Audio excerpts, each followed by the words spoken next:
श्री पार्वती जी ने श्री शिव जी से त्रेता युग में श्री राम जी के बारे में जानना चाहा। वो जानना चाहती थी कि अगर राम ब्रह्म हैं तो ब्रह्म तो कभी अवतार नहीं लेता है, किसी का पुत्र नहीं हो सकता है।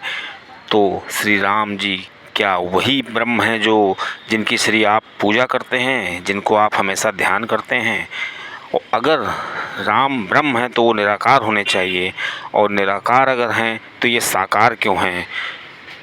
उसी तरह श्री पार्वती जी ने श्री शिव जी से बहुत से प्रश्न पूछे, 5 प्रश्न पूछे, और साथ में ये भी कहा कि मुझसे अगर कोई प्रश्न बच गया है उस प्रश्न को भी हमको आप बताइए। तो श्री शिव जी ने जब ये सुना तो श्री शिव जी के अंदर पूरा चरित्र श्री राम जी का आ गया, और श्री शिव जी के मन की बात मान लो श्री पार्वती जी ने कह दी हो। तब श्री शिव जी ने श्री पार्वती जी को कथा तो सुनाई ही, लेकिन उसके पहले वो साधना में आ गए थे। बहुत 48 मिनट की साधना में आ गए थे दोस्तों। और श्री शिव जी ने श्री पार्वती जी की बहुत तारीफ़ की, कहा कि आप धन्य हैं शैल कुमारी, क्योंकि आपकी वजह से ही इस कथा को अब जनमानस भी सुनेगा और अपना कल्याण करेगा।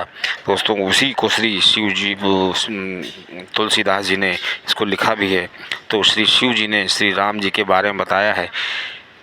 पहले तो श्री पार्वती जी को ये भी बताया कि श्री राम जी जो हैं ब्रह्म हैं, लेकिन जब अपने भक्तों पर वो कष्ट देखते हैं, जब जब होए धर्म की हानि, बाढ़ें असुर अधम वानी, जब असुर बढ़ने लगते हैं तो श्री राम जी जो हैं अवतार लेते हैं और अपने भक्तों का जो कष्ट है वो हरते हैं।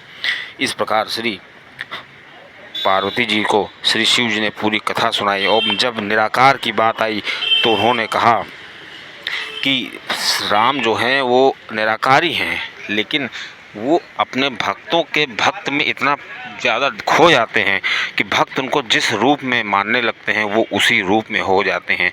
श्री शिव जी ने उदाहरण भी दिया कि जैसे पानी होता है तो पानी का कोई आकार नहीं होता है, वो जिस बर्तन में रखा जाता है उसी का आकार ले लेता है। लेकिन अगर वही पानी बर्फ़ बन जाता है तो वो उसका एक आकार हो जाता है। उसी तरह हमारे राम जी हैं, राम जी का अपना कोई आकार नहीं है, वो निराकार ब्रह्म हैं। और ये भी बताया है कि वो बिना किसी हाथ के सबको स्पर्श करते हैं, बिना किसी आँखों के देखते हैं, बिना किसी कान के वो सुन सकते हैं और हर जगह व्याप्त हैं। लेकिन वो अपने भक्त को इतना प्यार करते हैं, भक्त को उस पर अपने भक्त पे अकारण दया करते हैं, और उसी अकारण दया के क्रम में वो अपने भक्त के अनुसार जैसा वो उनको चाहता है उसी रूप में श्री राम जी आ जाते हैं। और इसके बाद श्री शिव जी ने श्री पार्वती जी को पूरी कथा सुनाई है, कैसे श्री राम जी ने बाल लीला किया, कैसे स्वयंवर हुआ उनका, कैसे नल नील अंगद और श्री हनुमान जी से भेंट हुई, कैसे उन्होंने इस लंका पर चढ़ाई की, उसके बाद उन्होंने कैसे राज्य संभाला, पूरी चीज़ें बताई हैं। और साथ में श्री शिव जी ने श्री राम जी के अवतार के बारे में बताया कि श्री राम जी जो है मनुष्य के रूप में इसीलिए अवतार लेते हैं क्योंकि उनके अवतार लेने के 5 कारण बताए थे। उसमें 5 कारण में एक तो जय विजय का कारण है कि जय विजय जो है श्री विष्णु जी के पहरेदार होते हैं, वहाँ पर सप्तऋषि आते हैं, वो सनकादि मुनि आते हैं, तो सनकादि मुनि उनको श्राप दे देते हैं जय विजय को, तो वही रावण कुंभकर्ण बनते हैं।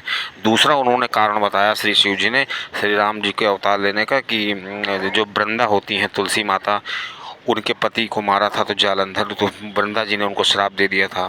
तीसरा कारण बहुत कम लोग जानते हैं दोस्तों, शत्रुपा जी और मनु जी जो हैं ये नैमिष में जाकर के उन्होंने 23,000 साल तपस्या की, और वो चाहते थे कि जो श्री राम जी या विष्णु जी हैं वो बालक पुत्र बन करके उनके यहाँ जन्म लें। तो 23,000 वर्ष तक तब तपस्या की तो श्री विष्णु जी प्रकट हुए, और उन्होंने वो जब देखा कि हमारे भक्त जो हैं शत्रुपा मनु चाहते हैं कि हमारे ही तरह का कोई पुत्र इनको हो, तो श्री विष्णु जी ने कहा अब हमारे तरह का पुत्र हम कहाँ से लाएं, हम ही आपके कोख से जन्म लेंगे। तो उसी तरह से ये भी एक कारण होता है कि श्री राम जी को मनुज अवतार लेना पड़ा।